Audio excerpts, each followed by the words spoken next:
Alright, this is the OnePlus Nord CE 5G, the Core Edition. And it's a phone with one goal: to deliver a little more than you expect, at a price a little less than you expect. Or in other words, a complete OnePlus experience at a price that everyone can afford. Big claim, but that's why we've got an equally big unboxing experience. Alright, so the plan is we're going to unbox this Nord CE. I'm going to give you my top 5 things about it while this jet gets faster and faster, and then I'm going to surprise a fan who's going to be the first to own it. Yep. Here we go, here we go. Oh. It's a beefy package. Let's get inside. We've got the phone on top. Can you take that as well? OnePlus to people, OnePlus charging free. There's the Nord. Right. Number 5 is the price! Price! Number 5 is the price. Like, when you look at this phone, I'm not going to ask you, you're driving. When you look at this phone, you look at the design, the screen, how much do you think it is? When I first started using it, I thought it's probably going to be 400. It's 299 euros. Number 4 is design. It's just a smooth phone. It's got rounded corners. It's got a soft matte finish. Oh my god! Holy bruh! It's one of the slimmest phones OnePlus has made. But also, it looks like one colour, right? This greeny blue. But actually, it shifts. It's dark blue now, and it's even got like hints of purple on the sides. Hold on to this phone.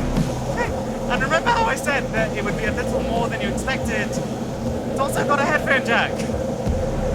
Number 3 is cameras. The phone has 3 cameras. The main, which takes photos like this, the ultra-wide, which takes photos like this, and the monochrome, which takes photos like this. But really, it's all about the main one. It's a 64 megapixel camera, and when you take a photo with it, it takes up to 8 different frames at different exposures, and fuses them together for some of the most reliably balanced photography at this price.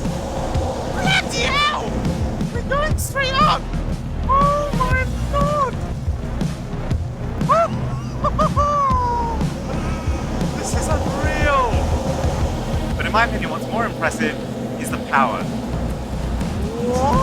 What's inside this thing can match significantly more expensive phones. The Snapdragon 750G chip means that you don't really have to worry about whether or not you can play certain games. A 4,500 mAh battery, which means you can finish a day with like 25% left, and fast charging. 30 minutes will get you to 70%. But you want to know my favorite thing? It's a screen. Yo! What was that? The screen. I think it's something that anyone can pick up this Nord and immediately notice. It's 1080p resolution, which is exactly what I'd shoot for at this price. It uses AMOLED tech to give colours a bit of a punch, and it's got a 90 Hz refresh rate, a bit of extra fluidity. Bloody hell! Woo! So that's my top 5. Now it's time to surprise the fan. And we're upside down again. Oh! That's naughty.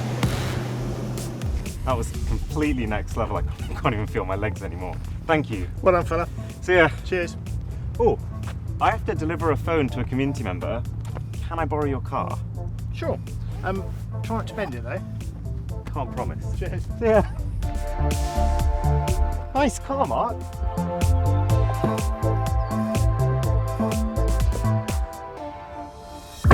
But just before we deliver to the fan, I wanted to understand how OnePlus has done this. So, we've got Senior Product Manager at OnePlus, Sam, and I'm going to ask you 10 questions. And I apologise in advance because as we go through them, they're going to get more and more probing.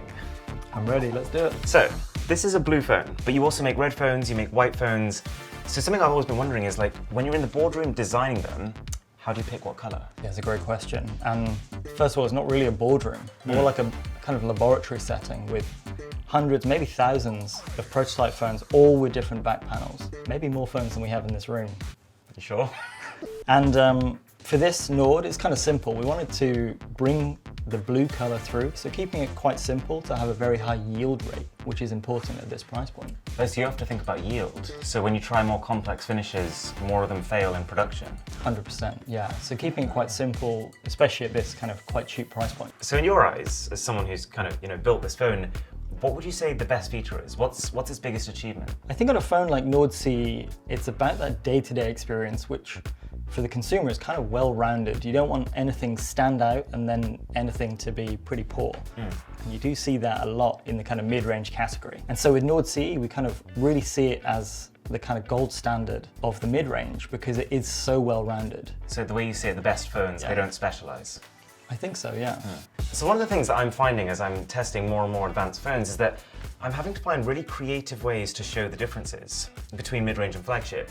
Do you think as a manufacturer that that gap is narrowing? I think the gap between a low-end phone and a mid-range phone like Nord CE has seen a huge change for the benefit of the mid-range in the last couple of years. Like what you can do at this price point is incredible compared to maybe even 1 year ago. And what about the sales numbers themselves? Would you say you've noticed people veering towards buying mid-ranges over flagships? Well, I think the numbers are around 60%, and this is a kind of industry-wide, of people are kind of going for that mid-range. 60%? Yeah. But just theoretically, like going forward 5 years, do you see that trend continuing?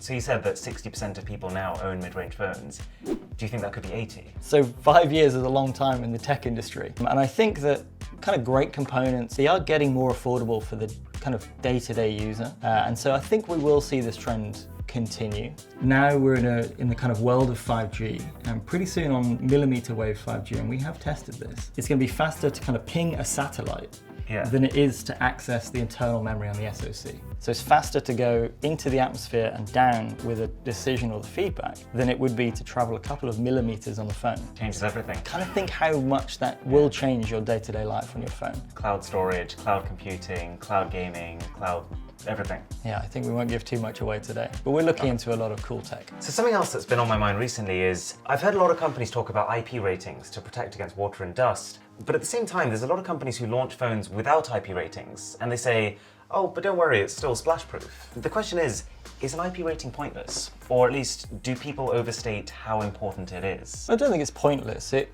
can protect you in those kind of extreme scenarios. But for the Nord CE, I know I keep saying this, but it's about the day-to-day scenarios, and going for a swim with your phone is maybe not the day-to-day scenario. In this device, we've covered obviously the key ingress components like the headphone jack, charge port, and the speaker grill with the kind of waterproof membrane and the seal, which keeps it kind of splash-proof in the rain and keeps dust out over time. So this is like the day-to-day things you're going to come up against. All right, final few questions. I've wanted to know this one for ages. What is the most expensive component of a phone? I was expecting this question. So for Nord CE, processor, display, RAM, ROM. With those four, you kind of have about 50% of what's called the BOM, so the bill of materials. Okay. And that's kind of a good rule of thumb for most devices. But in this phone, the SoC, so the Snapdragon 750G 5G chip, is the most expensive component. So do you find that even with flagship phones, that kind of proportion, that 50%, that stays true? It's kind of consistent, obviously plus or minus a pretty decent tolerance, but as a rule of thumb, it's not bad. So I've been using this phone for a while now, before I actually knew the price. And I remember when I first got it out of the box and saw the design and saw the screen, I thought, okay, it's going to be $349 or maybe $399, but it's $299, right? Yeah. So the question is, how do you decide which corners to cut? And how do you decide what to make sure you don't cut? Yeah, you're not the only person kind of debating the cost as well. Even internally, there's been a lot of back and forth between the market teams who maybe represent the customer and then HQ.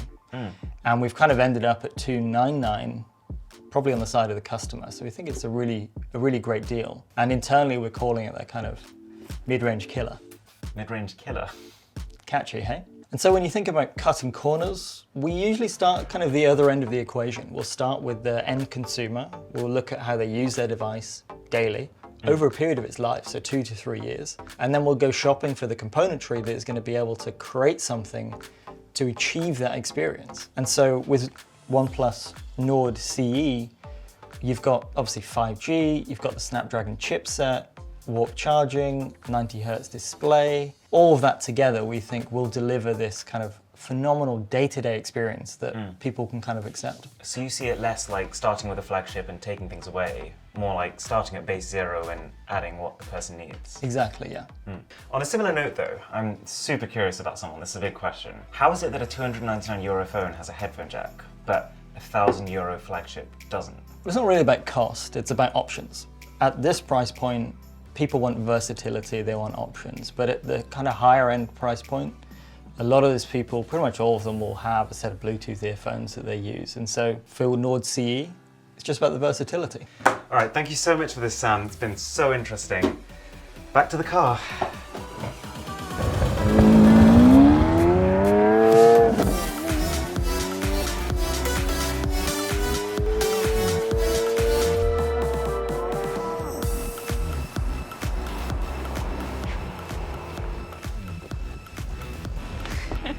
Surprise!